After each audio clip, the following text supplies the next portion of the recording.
हाय दोस्तों, कैसे हैं आप सभी। मैं डॉक्टर अनव्यास फिर से अपने यूट्यूब चैनल पर आप सभी का स्वागत कर रहा हूं और आशा कर रहा हूं सभी ठीक है, मस्त है, एंजॉय कर रहे हैं। इंटरनेशनल लॉजिस्टिक में आ गए हैं, 5th मोस्ट इंपॉर्टेंट क्वेश्चन लेकर आ गया हूं। जल्दी से देख लेते हैं 5वां क्वेश्चन कौन सा है। बड़ा ही सिंपल क्वेश्चन आ रहा है और बड़ा ही सिंपल आंसर है। थोड़ा सा ओवरलैप कर रहा है, इसलिए थोड़ा सा बुद्धि का यहाँ पे प्रबल प्रयोग करना हमको आवश्यक हो गया।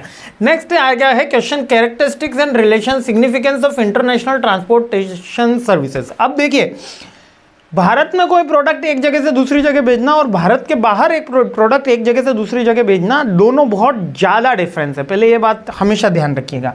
यदि हमें इंडिया में ही ट्रेड करना है तो केवल जीएसटी नंबर और पैन नंबर से कंफर्म को रजिस्ट्रेशन कराओ और आप ट्रेड कर सकते हो। लेकिन यदि मेरे को इंडिया से यूएसए प्रोडक्ट भेजना है तो मेरे को लीगल कंप्लायंसेस की एक पूरी लंबी लिस्ट होती है जिसको फुलफिल करना होता है। एक ट्रांसपोर्टेशन मोड से मुझे बताना होता है कि ये मैं ट्रेड कर रहा हूँ, ये वाला प्रोडक्ट है मेरे पास और ये मेरा एजेंट है। और बेसिकली एजेंट के थ्रू सारा का सारा मैनेजमेंट होता है। और एजेंट का बेनिफिट क्या है कि वो हमारे लीगल कंप्लायंसेस का ध्यान रखता है, हमारे पेमेंट का ध्यान रखता है, हमारे कार्गो का ध्यान रखता है, हमारे कार्गो की सिक्योरिटी का ध्यान रखता है, and numbers of the things वो फुलफिलमेंट करता है।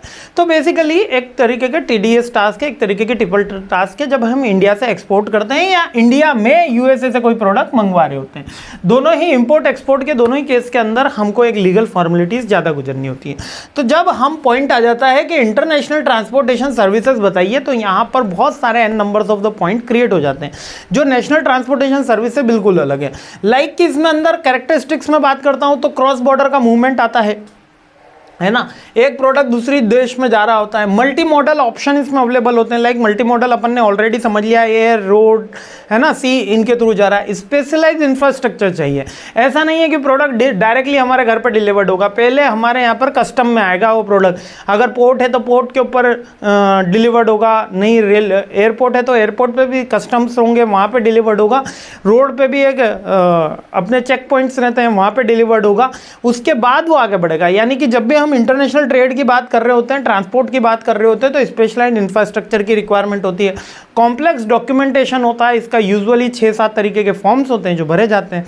यूजुअली एजेंट इसका गवर्न करता है, तो इसलिए बिजनेसमैन को इतनी प्रॉब्लम आती नहीं है। कुछ 1-2% कमीशन पे वो सारा काम कर देते हैं। और जियोपॉलिटिकल की रिस्क हमेशा इन्वॉल्व रहती है। आपने सूडान में माल भेजा और वहाँ पे पॉलिटिकल इम्बेलेंस ही इतना है कि आपका प्राइस आया ही नहीं।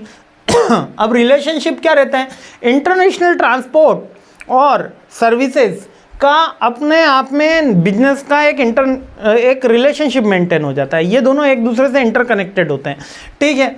एक देश दूसरे देश से इंटरकनेक्टेड हो जाता है यदि उस पर ट्रांसपोर्टेशन हो रहा होता है। लॉजिस्टिक प्रोवाइडर्स अवेलेबल्स हो जाते हैं। दोनों देशों में अपने अपने लॉजिस्टिक प्रोवाइडर्स अवेलेबल हो जाते हैं, शिपर्स अवेलेबल हो जाते हैं और गवर्नमेंट के रेगुलेशंस दोनों ही देशों को फुलफिल करने होते हैं। सिग्निफिकेंस क्या रहता है, इनकी इंपॉर्टेंस क्या रहती है इंटरनेशनल सर्विस प्रोवाइडर्स की या इंटरनेशनल ट्रांसपोर्टेशन की। एक तो ग्लोबल ट्रेड में एक इंपॉर्टेंट रोल प्ले करते हैं, क्योंकि बिना ट्रांसपोर्टेशन के ट्रेड कैसे होगा।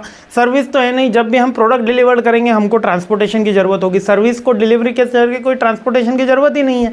जैसे मैं आपको बोल रहा हूँ, आपको सर्विस मिल रही है एजुकेशन की, कोई फिजिकल प्रोडक्ट तो आपके पास जा ही नहीं रहा है, केवल ज्ञान ही है जो जा रहा है, जिससे आप एग्जाम में कमाल कर रहे हैं, ठीक है। तो ग्लोबल ट्रेड की आवश्यकता के लिए आपको ट्रांसपोर्ट सर्विसेज चाहिए, एफिशिएंट होनी चाहिए, कॉस्ट इफेक्टिव होनी चाहिए, जॉब क्रिएट करती है और टेक्नोलॉजिकल एडवांसमेंट। चैलेंजेस वही है, इसमें कॉम्प्लेक्स होती है, सिक्योरिटी थ्रेट्स हैं, सस्टेनेबिलिटी में प्रॉब्लम आती है, इंफ्रास्ट्रक्चर गैप्स, हर नेशन में एक तरीके का इंफ्रास्ट्रक्चर नहीं मिल पाता। जैसे इंडिया में पोर्ट है, अमेरिका में पोर्ट है, तो छोटे जो देश हैं लाइक श्रीलंका हो गया, बांग्लादेश हो गया, वहाँ पर उस लेवल के पोर्ट्स अवेलेबल नहीं है। कुछ समय पहले तक भारत में भी अवेलेबल नहीं थे। यहाँ पर अडानी पोर्ट्स ने एक ट्रमेंडस वर्क किया है, ठीक है। जियोपॉलिटिकल टेंशंस भी एक पॉइंट रहता है। तो कुल मिला के यहाँ पे आपको ट्रांसपोर्टेशन सिस्टम बताना है कि ट्रांसपोर्टेशन सिस्टम, अगर इंटरनेशनल ट्रांसपोर्टेशन सिस्टम के क्या बेनिफिट है, क्या कैरेक्टरिस्टिक्स हैं, क्या एडवांटेज हैं, बेनिफिट एडवांटेज, और क्या उसके साथ चैलेंजेस है। समझ में आया। देखिए, ये पॉइंट अलग है और जो इसके मोड्स हैं उसका पॉइंट अलग है, और मल्टी मॉडलिज्म, तीनों पॉइंट अलग है, लेकिन तीनों के आंसर लगभग कॉमन ही देखने को मिलते हैं। इसीलिए मैंने कहा था थोड़ा सा दिमाग लगाओगे तो बहुत अच्छा पेपर जाएगा। कौन सा क्वेश्चन लिख रहे हो, उसका आंसर क्या है, पहले एक बार सोच लेना कि भाई वो पूछ रहा है इंटरनेशनल लॉजिस्टिक के बारे में पूछ रहा है, मल्टी मॉडलिज्म के बारे में पूछ रहा है, या उसके सेवरल फैक्टर्स के बारे में पूछ रहा है। तीनों के आंसर अलग अलग है, ठीक है, लेकिन ओवरलैप कर रहे हैं, इसलिए बच्चे कंफ्यूज हो जाते हैं। क्लियर हो गया, बहुत सिंपल है। आगे बढ़ते हैं, सीरीज आगे बढ़ाते हैं। जय हिंद।